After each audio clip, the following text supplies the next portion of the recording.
Oi pessoal, bom, estamos aqui de volta, mais uma aula do nosso curso de Estatística 4.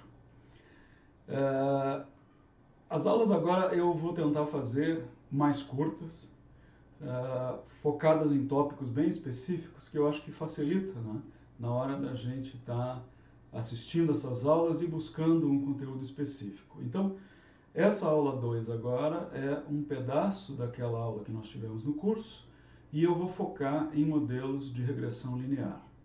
O modelo linear, né, baseado em distribuição normal, vocês já conhecem, já viram na aula anterior, na Estatística 3, é um modelo em que a gente escreve o nosso desfecho y, uma variável contínua, como dependente de uma série de preditores, x1, x2, x3, né, através de uma equação linear. Lá no final dessa equação eu tenho um termo de erro, EI, indicando que para cada observação eu tenho, né, um erro nesse modelo, que é a diferença entre o valor observado, que a gente chama de YI, e do valor ajustado, predito pelo modelo, que a gente está chamando aí de Y chapéu I.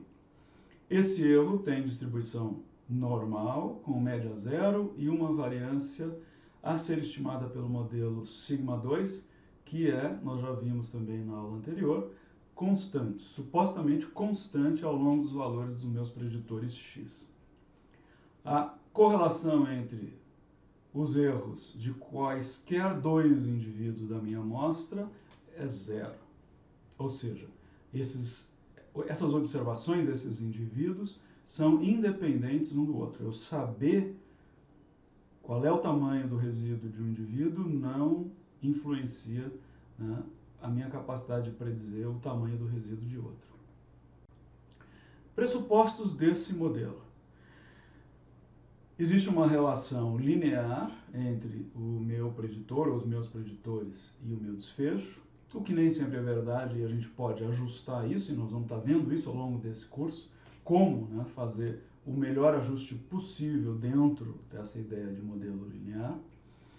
O meu resíduo tem uma distribuição normal, veja bem, não é o desfecho que tem distribuição normal, mas é o resíduo que tem distribuição normal, né, dentro dos pressupostos desse modelo.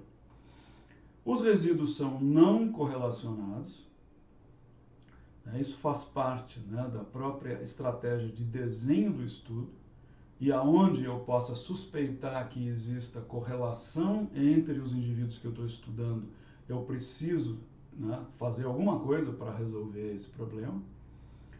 E a gente está também supondo que a variância do meu resíduo é constante, né, na faixa de variação dos meus preditores. Como é que a gente estima esse modelo? Como é que a gente estima os betas do modelo? Como é que a gente escolhe, se eu estiver pensando numa regressão linear simples, né, entre todas as retas que eu possa querer desenhar em cima da minha nuvem de pontos, como é que eu escolho aquela reta que vai ser a minha reta da regressão linear? Não é difícil, a ideia é bastante intuitiva. Veja, a gente já definiu o resíduo e a gente sabe que para cada indivíduo eu tenho um erro, né? um resíduo que na verdade é o que? É a diferença, é a distância entre o valor observado daquele indivíduo e o valor ajustado pelo meu modelo. Então, se eu pegar todas essas diferenças e elevar ao quadrado, eu tenho uma soma de quadrados, né, que vai ser sempre positiva, sempre maior do que zero, e a estratégia de escolher a melhor reta, aquela reta que melhor representa a associação entre o meu preditor e o meu desfecho, é a reta que minimiza essa soma de quadrados do resíduo, ou essa soma de quadrado das diferenças entre os valores observados e ajustados. Então é assim que a gente determina, né, o beta do modelo, é assim que a gente determina qual é a reta que vai ser utilizada no meu modelo. Veja, resolver esse problema não é uma coisa difícil. Nós comentamos na aula 1 que desde o século XIX, né, já existia uma teoria para a regressão linear. E por quê? Porque a solução da regressão linear é uma solução de álgebra linear relativamente simples. Então, a gente tem aquilo que na estatística se chama de equações normais, que são equações que precisam ser resolvidas para que se encontre qual é o conjunto ótimo de parâmetros beta, né, para o meu modelo de regressão linear. Vocês estão vendo aí uma série de equações, é só para assustar vocês um pouco. A ideia não é que vocês vão se debruçar sobre essas equações, mas são essas as equações que precisam ser resolvidas para que eu encontre os meus betas. Esse, né, problema ele fica mais fácil de a gente olhar, de entender, quando a gente pensa isso numa lógica de matrizes. E nós temos num programa, num processo, né, de modelagem e regressão linear, três matrizes que para nós são importantes que a gente consiga identificar e entender. Eu tenho uma matriz que a gente chama matriz de desenho, que é a matriz que contém todos os valores dos meus preditores X. Então eu tenho em cada coluna, né, cada linha representa o valor dos preditores para cada indivíduo da minha amostra. Então, o x11 vai ser o meu preditor, meu primeiro preditor, o valor do indivíduo 1. O x21 é o segundo indivíduo da minha amostra, o valor desse primeiro preditor. E assim por diante. A gente tem um vetor beta de coeficientes do modelo, que são aqueles betas que a gente vive escrevendo lá, beta 1, x1 mais beta 2, x2. E nós temos um vetor y, que é o vetor da resposta, do desfecho, que é o valor observado do meu desfecho para cada um dos indivíduos da amostra. Então veja que quando eu escrevo um modelo de regressão linear, né, de forma matricial, ele fica super simples, ele fica como vocês veem ali embaixo no slide. O meu y, meu vetor y, é igual a x beta, ou seja, o meu vetor y de desfechos é escrito com uma multiplicação matricial da matriz x vezes o vetor beta. É isso que a gente tem. Quando a gente vai fazer, né, estudar a teoria da regressão linear, a gente descobre que o meu vetor de parâmetros beta ajustados do meu modelo, ele é calculado através dessa expressão matricial, que é x' x a menos 1, ou seja, é um produto matricial, aquela matriz de desenho, lembra? É aquela matriz de desenho, linha, ou seja, ela é transposta, que multiplica x de novo. A menos 1, isso em notação matricial representa a inversa dessa matriz x', que multiplica x', do ponto de vista algébrico, isso é muito simples. Do ponto de vista computacional, né, o grande problema é que essa matriz x' é uma matriz muito grande, porque é uma matriz que vai ter, né, o número de observações nas linhas e nas colunas. Então, se eu tenho um banco de dados com 3.000 observações, eu tenho uma matriz 3.000 por 3.000 que eu preciso inverter. Mas isso, para os nossos computadores de hoje, não é nenhum problema. E a gente, né, consegue ajustar esses modelos de regressão linear assim, pá, num piscar de olhos. Vamos fazer, então, algumas análises. Vamos trabalhar juntos aqui alguns exemplos para que a gente possa entender, né, qual é a lógica, qual é a interpretação desses modelos de regressão linear, né, e o que a gente tem que olhar quando a gente tem a saída do Stata na nossa frente, o que são as coisas mais importantes da gente estar olhando para interpretar esse modelo. Então a gente tem, nesse exemplo, o peso ao nascer de crianças, né, peso de recém-nascidos, predito pelo peso da mãe. Então a gente quer ver qual é a associação, qual é a relação que existe entre o peso da mãe e o peso do recém-nascido. Eu ajusto um modelo de regressão linear, vocês veem ali na figura, no gráfico, né, uma nuvem de pontos, eu tenho, né, um conjunto de dados grande, e uma reta em vermelho, pequenininha ali, que indica, né, aquela minha reta escolhida, né, de forma a minimizar a soma de quadrados do resíduo. Né? Importante lembrar disso. Bom, o que o resultado desse modelo está me dizendo? Eu olho lá na parte de baixo da tabela e eu vejo que eu tenho um coeficiente para peso da mãe de 8,3. Como é que eu interpreto isso? Bom, primeira coisa que precisa é a gente tem que conhecer as unidades das variáveis que a gente está usando. Porque sem isso a gente vai se perder. Então veja, eu estou estudando o peso ao nascer em gramas e eu estou estudando o peso da mãe em quilogramas. Então esse coeficiente de 8,3 está me dizendo o quê?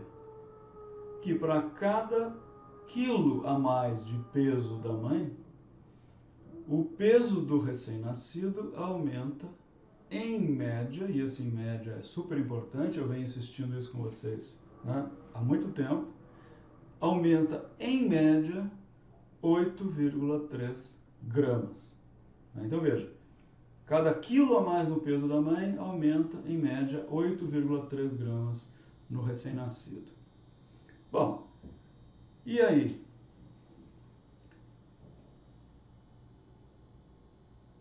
Isso é uma coisa importante do ponto de vista biológico?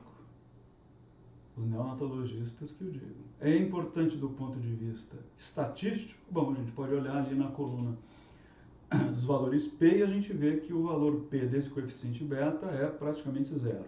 Ou seja, essa variável peso da mãe tem uma associação com o peso do recém-nascido que é altamente significante. E se a gente olhar, né, no bloco ali à direita do nosso resultado, a gente vai ver também o R quadrado ajustado, em que a gente tem, né, um valor aí próximo de 5%. Então, o meu preditor, peso da mãe, está associado com peso ao nascer, mas explica relativamente pouco do peso da criança ao nascer, né, cerca de 5%, né, da variabilidade total. Vamos ver um outro exemplo. A gente viu um exemplo com a variável contínua, que era o peso da mãe, e agora nós vamos ver um exemplo com uma variável dicotômica, que é o sexo da criança. Então veja que eu tenho um coeficiente agora que é 110. A minha variável é sexo, né, indicando, na verdade, sexo masculino. Então eu estou comparando sexo masculino com o sexo feminino. O meu 110 quer dizer o quê? Como é que eu interpreto isso? 110 quer dizer que, em média, os meninos nascem com 110 gramas a mais do que as meninas. E aquele coeficiente, né, do meu beta zero, do intercepto do meu modelo, 3.119. Se a gente pensar na equação do modelo, e eu lembrar que o meu modelo é um beta zero mais um beta 1 x1, quando o meu x1 é zero, ou seja, o sexo do bebê é feminino, aquilo desaparece e o meu modelo está dizendo que, em média, as meninas nesse meu estudo nascem com 3.119 gramas. A gente olha o R quadrado desse modelo e a gente vê ali que tem um R quadrado perto de 1%. Então, quer dizer, o sexo explica menos da variabilidade total do peso ao nascer, se a gente pensar no peso da mãe, que explicava 5%. Mais um exemplo. Agora eu continuo com peso ao nascer como desfecho e agora nós temos 3 variáveis ali. O sexo da criança, o peso da mãe e uma medida, essa variável algo-alex, né, podia ter um nome melhor. Essa medida algo-alex é uma medida da idade gestacional. Então, isso é a idade gestacional em semanas. Então, veja que eu tenho 3 variáveis, as 3 variáveis com um coeficiente positivo, 117 para sexo, 8 para o peso da mãe e 91 para idade gestacional em semanas. Então, tarefa para vocês interpretarem esse modelo e nós vamos discutir isso na nossa sessão ao vivo, né, na próxima segunda-feira.